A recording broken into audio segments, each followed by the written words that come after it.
So what are you gonna do about it, copper? Well, why should I tell you? Maybe this'll help. Welcome to Watch Mojo, and today we're counting down our picks for the funniest moments from both stars of the Naked Gun franchise. Given that Liam has made his movie career as a tough guy, we'll be looking at general pop culture moments from him too. Forgive me, Father, for I have sinned. It has been 1 day since my last confession. Go on, my son.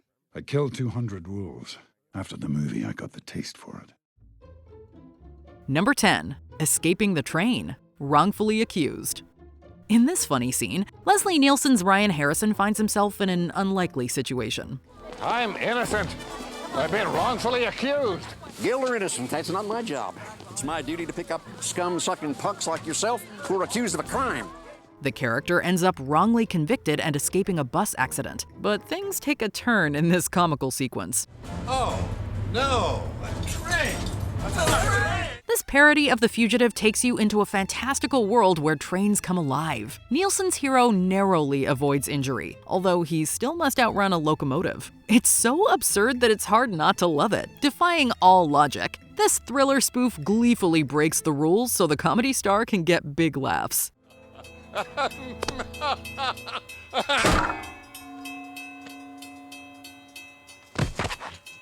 Number 10. Get in the Cage. Saturday Night Live. Now, you're in the upcoming film Battleship, a movie in which robot aliens invade Earth from the ocean. Yep, that's right.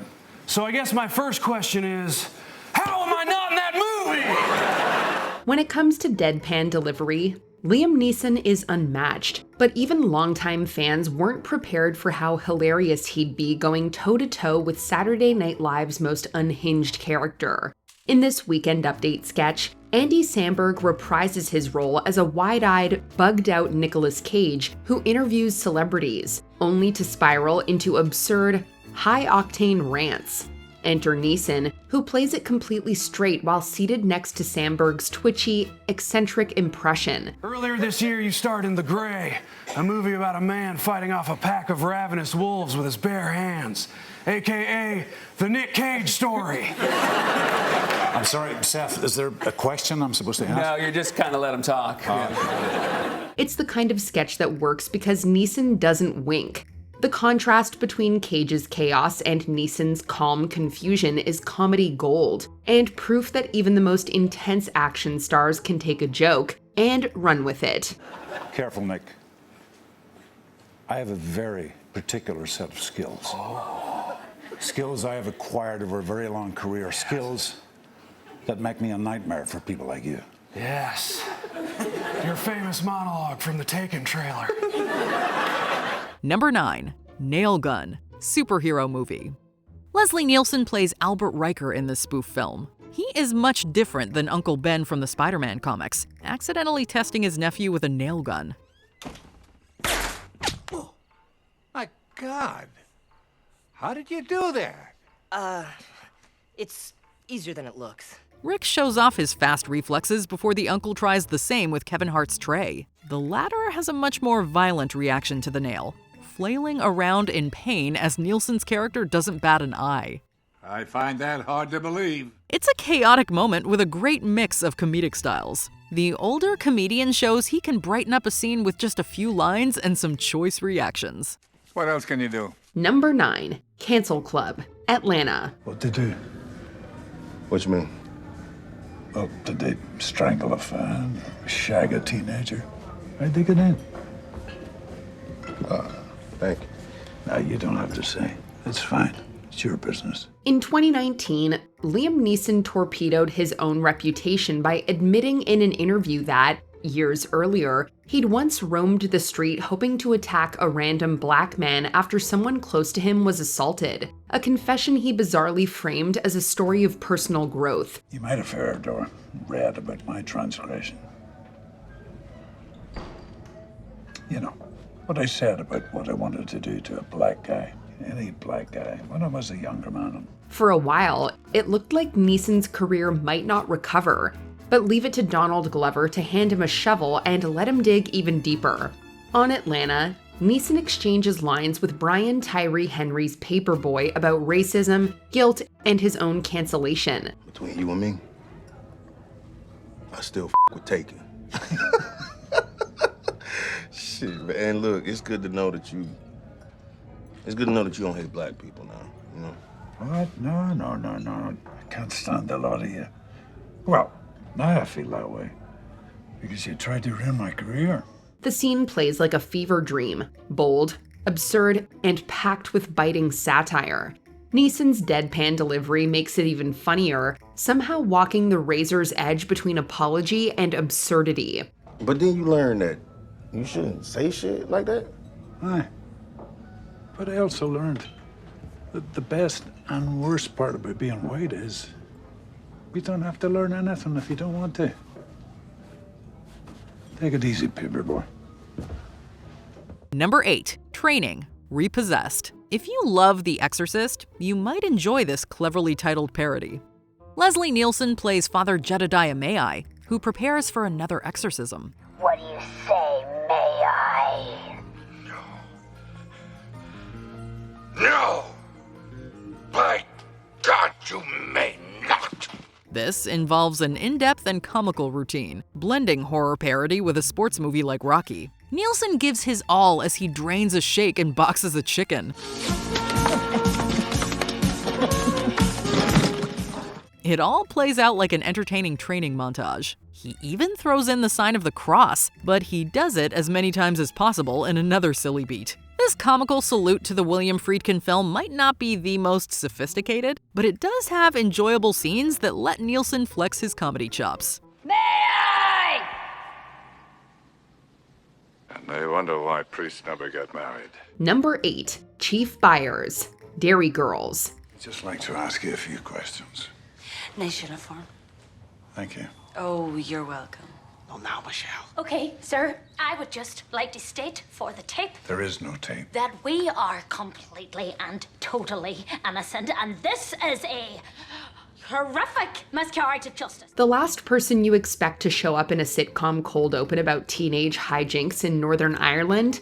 Liam Neeson, especially in full police regalia. Here's where we're at, girls. I'm actually a boy. Okay, love. We've had several reports of suspicious activity on the grounds of Our Lady Immaculate College this evening. Following up on that lead, we discover U5 on the premises, that the locks of the side door have been forced and the alarm system deactivated. Playing the stern Chief Constable Byers, Neeson interrogates the show's main characters after they're caught breaking into their school, only to find himself hilariously outmatched by their chaotic, rapid-fire nonsense. The contrast between Neeson's steely gravitas and the girls' complete inability to shut up turns what should be an intense scene into a recipe for hilarity. What were you doing on the grounds, girls? We went there too. We thought that we could. We were just trying to. Break 'em. We would like to speak to a solicitor, please. All in good time. For the tape, the inspector is refusing us the right of legal representation. There is no tape. Why can't we speak to a solicitor? I didn't say you couldn't. It's a masterclass in comedic restraint. Neeson barely moves a muscle, but his subtle reactions, the raised eyebrow, the slow burn, land every punchline. In a series full of hilarious surprises, this one was especially class. Look, we're just trying to work out what happened to your girls. It was Hans. Hans. Hans and his friend, they did it. Hans. You know, like Hans Christian Andersen. His mother was Danish. Do you think you could describe this Hans? Well, I could pick that arse out of the lineup. Let's hope it doesn't come to that. Number 7. Bribe Scene. The Naked Gun from the Files of Police Squad. Many of the gags in The Naked Gun are based around simple jokes you can't help but love. This particular setup features Frank Drebin questioning a dock worker. You familiar with that face? I don't know. My memory ain't so great. Oh, yeah? Maybe this'll refresh your memory. I don't know, it's still kind of hazy. When the latter isn't answering questions, the detective decides to make a bold move. The scene then flips on its head when the worker needs information from Drebin. Why do you want to know? I can't tell you that. Well, maybe this'll help.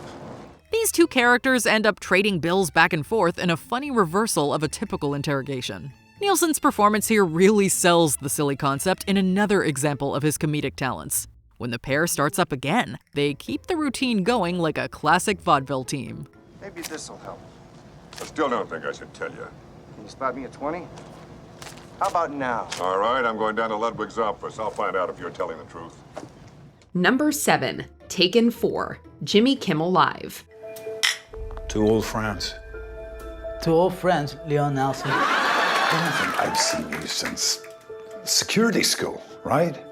Those were the best days, huh? Yeah, they were great days. So how's it going? Have you got a family? Just my dogs, Pepe and Paco, but they keep me busy. By the time Taken 3 hit theaters, Liam Neeson's transformation into Hollywood's go-to aging badass was complete, and he knew it. That's what made his Jimmy Kimmel Live sketch so pitch perfect. In the bit, Neeson reprises his role as Brian Mills, only this time the very particular set of skills are aimed at retrieving Guillermo Rodriguez's kidnapped dog. One of your dogs has been taken. Taken? Yeah. I don't think so. Maybe he just went for a walk. No. Listen to me. This happens to me a lot. Taken? Like you mean to another house? Yes, someone's taken him. The absurd premise is only made funnier by how seriously Neeson plays it, growling threats into a phone with the same intensity he brought to international arms dealers. It's a textbook case of self-parody done right. Neeson leans into his action hero image without undermining it, showing he's not just in on the joke, he's helping to write it. Thank you, Leon Nelson, for everything. You're welcome, amigo. Now listen to me very carefully. Your pants have just been taken. Number 6, Alien Attack, Scary Movie 3. In a fantastic casting choice, Scary Movie 3 gives us a chance to see Leslie Nielsen as an anxious and alien-averse president. We don't want to panic. Very few presidents have faced a crisis like this. I wonder what President Ford would have done. Well, the buck stops here. During an award ceremony, Harris thinks he's surrounded by imposters. In a sudden and violent twist, Nielsen attacks everyone regardless of who they are. It's happening. I knew it. You'll never take me alive. She's scrambling my brain. I'll get her. This includes a ridiculous encounter where he headbutts a girl. It's an absolutely bonkers series of moments that lead up to an equally wild escape. Nielsen plays the most extreme version of a politician, or at least what used to be the most extreme version. God, this is exciting. You're excited. You should feel my nipples. Number 6, An Anticlimactic Duel, A Million Ways to Die in the West. Here's my idea, okay? You're a pretty tough guy, yeah? Why don't you prove it? Gunfight. You and me, right here, right now. You really do have a death wish, don't you? I guess you'll have to find that out, huh? It's the oldest rule in the villain handbook. Never let the hero monologue. Clinch Leatherwood learns that the hard way in the final showdown of director-writer-star Seth MacFarlane's Western comedy, where his grizzled outlaw character bites the dust before MacFarlane's neurotic protagonist can finish smugly explaining his plan to poison him. And just a small amount of venom in an open wound is enough to kill a man if he's... Albert, he's dead. You did it. It's a perfectly timed subversion, one that's made even funnier by Neeson's stone-faced seriousness in an otherwise ridiculous comedy. Neeson and MacFarlane make a strangely effective pair. It's the kind of unexpected chemistry that would lead to more collaborations down the line, but this scene is among their funniest. And don't worry, this won't be MacFarlane's only contribution to this list. Did he hear all that smart stuff I did? No. No, I don't think so. Oh. Well, still good, though. Oh, it's great. I thought it was really good. Number 5, Bouncing Car, Wrongfully Accused. After hot-wiring a car, Ryan Harrison must drive it as he endures a few malfunctions. Give me a second! I'm almost done! This results in some amazing physical comedy from Nielsen. Not only does he have to bounce around in the moving car, he also has to get out of it.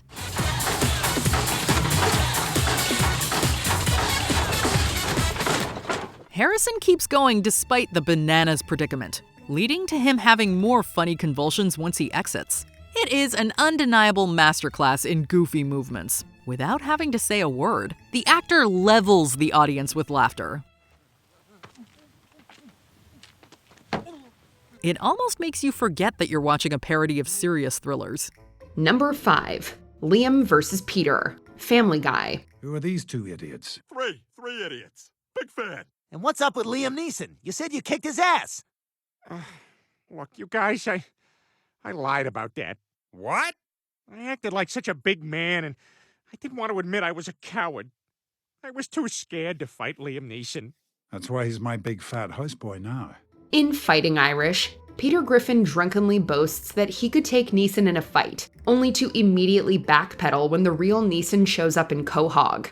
What follows is a gloriously stupid power trip, with Neeson forcing Peter to act as his personal servant, until Peter finally snaps, triggering one of the most hilariously brutal animated beatdowns in the show's history. Come on, what are you waiting for, Griffin? No, Liam. I'm not doing your stupid chores anymore. And there's something else I gotta tell you. Your story thread in Love Actually is the second worst. You better take that back. No way your son would learn the drums in that amount of time. Oh, that tears it. Neeson delivers every line with gravelly precision, poking fun at his unstoppable action man persona while still embodying it. Whether he's ordering Peter to pick up dry cleaning or suplexing him through a bench, Neeson's performance is both self-aware and totally committed. Who else could turn cartoon violence into a referendum on their own mythos? Number 4. The Switch. Naked Gun 33 1/3. The Final Insult. During a tense situation at the Oscars, Lieutenant Frank Drebin tries to handle a hostage crisis. I believe that bomb belongs to me. I hand it over, Drebin. He's holding an explosive envelope, and the villain, Rocco Dillon, points a gun at Drebin's wife, Jane. In a moment of misguided thoughts, the hero switches the bomb for the firearm. This prompts some amazing reactions from the Academy Awards attendees. Leslie Nielsen plays the move up in a confused performance that's all the better with this bonkers twist. As both a parody of hostage negotiations and high-stakes action, this finale delivers with an inspired decision that lets Nielsen be as goofy as ever. All right, give it up, Rocco. Your history. Look! George Hamilton! Come and get me, Drebin! Number 4. Maul Santa Audition. The Late Show with Stephen Colbert. Okay, Mr. Neeson, whenever you're ready.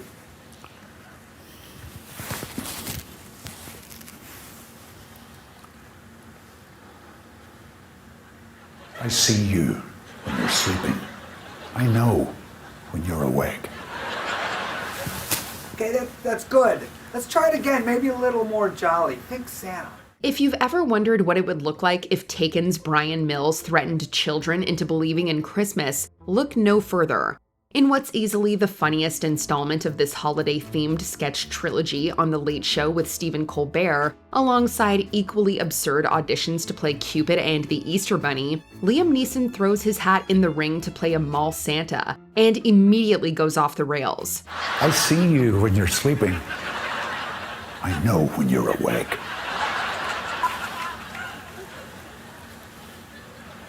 I watch you when you're sleeping. Oh yeah. I know when you're awake. I know. I'm making a list and checking it twice. Describing Santa Claus as an eye in the sky bringing swift judgment in that signature growl, Neeson treats the role with the same intensity he'd bring to a hostage negotiation.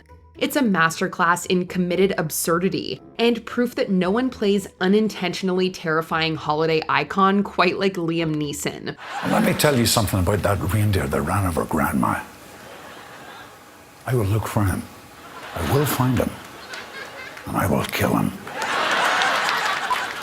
But do you mind if I try something? And that's not a question.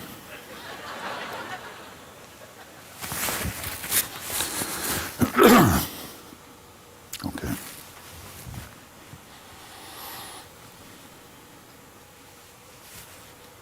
Release the Kringle.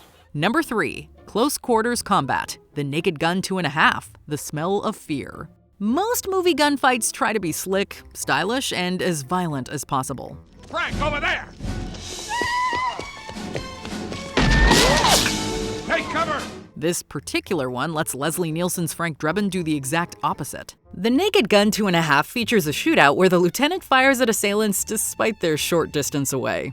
It is a wonderful gag that makes fun of action movie choreography.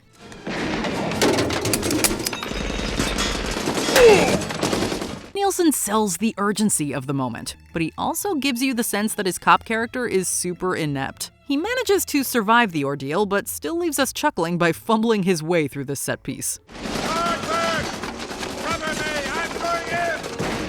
Number 3. Threatening a fan. Jimmy Kimmel Live. Hi. Hey, all Hi, right. Mr. Neeson. I love all your movies. Oh, thanks. And they're really exciting. All right, do you want to get a picture with Mr. Neeson there? No. Oh. That's okay. That's fine. Oh, no, I was wondering maybe you could do something else for me. Sure. Could you threaten me? Few actors have turned menace into a brand quite like Liam Neeson, and he knows it.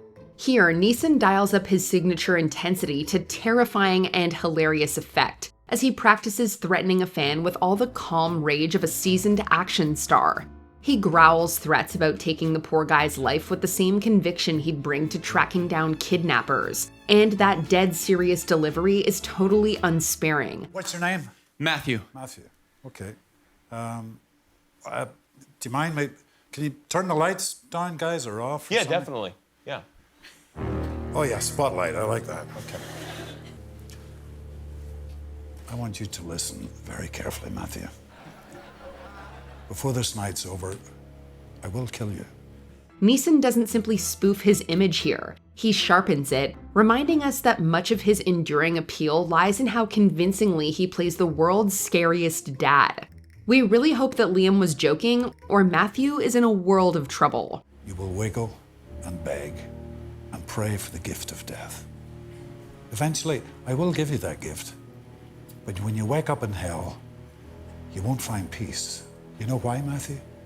Because I'll be there waiting for you again, Matthew.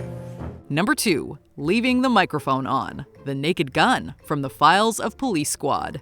Not only is this a memorable scene, it's also a cautionary tale. As Americans, we must be gracious and considerate hosts. Thank you, Lieutenant Drebin. Frank Drebin takes a bathroom break without realizing he's still wearing a microphone. The result is a waterfall of endless laughs and funny noises, including everything you would expect from the Naked Gun series. Indeed, it is for all the people who will be able to share in the celebration. Nielsen doesn't hold back here as his character embarrasses himself. Even if you're not into this kind of humor, you have to admire the actor's dedication to this bit. Whoops. Uh-oh. It is such a long session in the restroom that you will be giggling at how far the filmmakers push the joke. Number 2. Trix. Ted 2. I'd like to ask a few questions about this breakfast cereal. Yeah, box of Trix. That's right. I've been led to understand that Trix are exclusively for children. Is that correct?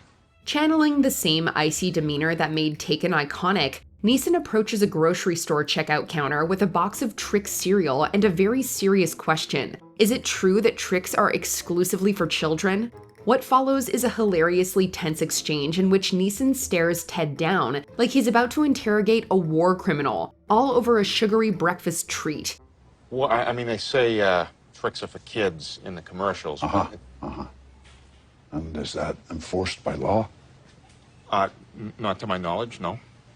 So if I purchase these Trix, there'll be no trouble? No, you should be fine. The brilliance lies in how closely it mimics Brian Mills. Same voice, same glare, same intensity, but aimed at something utterly ridiculous.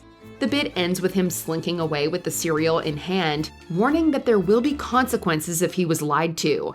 Forget kidnappers. This guy's not above coming for General Mills. Okay, I'm going to bring these back to my apartment. Yeah, you'll be okay. And I won't be followed. No, that's not in our budget here. Hey, I won't forget what you've done for me here today. I would prefer that you do. Before we continue, be sure to subscribe to our channel and ring the bell to get notified about our latest videos. You have the option to be notified for occasional videos or all of them. If you're on your phone, make sure you go into your settings and switch on notifications. Number 1. Don't Call Me Shirley, Airplane. It might be the most famous line of Leslie Nielsen's career. Captain, how soon can you land? I can't tell. You can tell me I'm a doctor. No, I mean, I'm just not sure. Or can't you take a guess? As one of the stars of this spoof, Nielsen brings his deadpan perfection to this quote. He's so serious that it only makes this particular phrase sing for his performance. Playing opposite Robert Hayes as Ted Stryker, Nielsen becomes the perfect foil as Dr. Rumack. Rumack both misunderstands Stryker and believes he's been called by a different name. Can you fly this plane and land it? Surely you can't be serious. I am serious. And don't call me Shirley. Even if it doesn't make any sense, the exchange lives on in the history of film comedy. The comedic actor is at the peak of his powers, delivering work that's sharp, well-timed, and never winking at the audience. You're the only chance we've got. Number 1. Learning improv comedy. Life's too short. I'm thinking of doing some comedy. Oh, right, like a comedy movie? No, on stage. Stand-up comedy, live comedy of some kind. Wow. I'm a funny guy, aren't I? I'm funny, right? Yeah, definitely. This isn't just Liam Neeson's funniest moment. It might be one of the funniest things ever put to screen. What unfolds is a masterclass in deadpan absurdity. Neeson insists on bringing terminal illness, genocide, and serious drama into every prompt, completely steamrolling the basic rules of improv. Okay, let's do some improvisational comedy. I can't now, Liam. It's a bad time, actually. Let's do some improvisational comedy now. Okay. Give us a scenario. Gervais and Merchant can barely keep it together as Neeson refuses to drop character, corrects them about AIDS, and accuses them of unprofessionalism, all with the same grim intensity he brings to his darkest roles. The sketch is pitch perfect, not just because Neeson commits so fully, but because he knows exactly how he's perceived, and weaponizes it. It's Neeson at his most self-aware, most committed, and most dangerously funny. Does he know he has AIDS? Who? Again, I just wouldn't name them. And also, I just think AIDS is, as I said before, just a really heavy subject for comedy. Okay. Could have bowel cancer. Which gut-busting moment on our list is your favorite? Are there any Leslie Nielsen or Liam Neeson moments that we missed? Be sure to let us know in the comments. You notice this list, huh? I'm always making lists. Oh. In fact, that's probably why Steven Spielberg cast me as Oscar Schindler in Schindler's List. I said, Steven, I make lists all the time. And he said, that's exactly what I'm looking for. What's funny? Did you enjoy this video? Check out these other clips from WatchMojo and be sure to subscribe and ring the bell to be notified about our latest videos.